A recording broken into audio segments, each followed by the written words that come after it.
মোৰ ইউটিউব চেনেলটোত সকলোকে স্বাগতম জনাইছোঁ। চেনেলটো যদি ছাবস্ক্ৰাইব কৰা নাই কৰি দিব। হেল্ল' সকলোকে, কি খবৰ সকলোৰে? ভালনে? আজি ৰাতিপুৱা সকলো কাম সোনকালে শেষ কৰি উঠি তাৰপিছত ভাবিলোঁ সন্মুখত কেইটামান টাবত অলপ ফুল ৰুই থৈ দিছিলোঁ।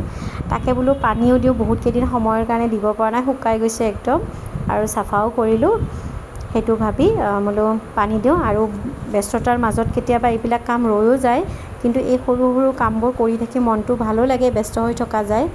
ধুন স্কুলত যোৱাৰ পিছত এনেকৈ কিবা কিবি দিনটোৰ মাজত কামখিনি উলিয়াই লওঁ সৰু সৰু। তাৰপিছত এনেকৈ পানী আনি গোটেইকেইটা টাবত পানী দিলোঁ, আৰু একদম শুকাই গৈছে। চাওকচোন, এইকেইটা মোৰ জলকীয়াৰ পুলি শুকাই গৈছে একদম, পানী দিব পৰা নাছিলোঁ এইকেইদিন, বহুত কিবা কিবি কাম আছিল সেইটো কাৰণে। আৰু যে এই সৰু কামবোৰ কৰি থাকিলে যে মনটো হাজাৰ বেয়া লগাৰ মাজতো মনটো ভাল লাগি থাকে, নিজক বিজি কৰি ৰখা যায়। মই সেইকাৰণে কিবা নহয় কিবা কৰিয়ে থাকোঁ। ল'ৰা স্কুলত যোৱাৰ পিছত গোটেইখিনি কামো শেষ হ'ল। তাৰপিছত যিহেতু মই চিলাইৰ কামো কৰোঁ, আৰু এই ফুলত পানী দি উঠি, ফুলৰ কাম কৰি উঠি মোৰ চিলাইৰ কাম আছে, সেইটো কৰিব যাম, চাদৰ গুঠোঁ।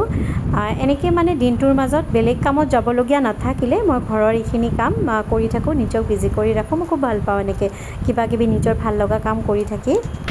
আৰু ভিডিঅ'বোৰ চাই কেনেকুৱা লাগে জনাব, আৰু পেজটো যদি ফ'ল' কৰা নাই ফ'ল' কৰি ল'ব। আৰু মই দিনটো এনেকৈ ইটো সিটো কাম সৰু সুৰা ঘৰৰ এইবিলাক কৰি থাকিয়ে ভাল পাওঁ, আৰু সেইবিলাকে মই ভিডিঅ'ৰ আকাৰত আনিছোঁ। তাকে আজিৰ ভিডিঅ'টোত ইমানখিনিয়ে। Bye bye.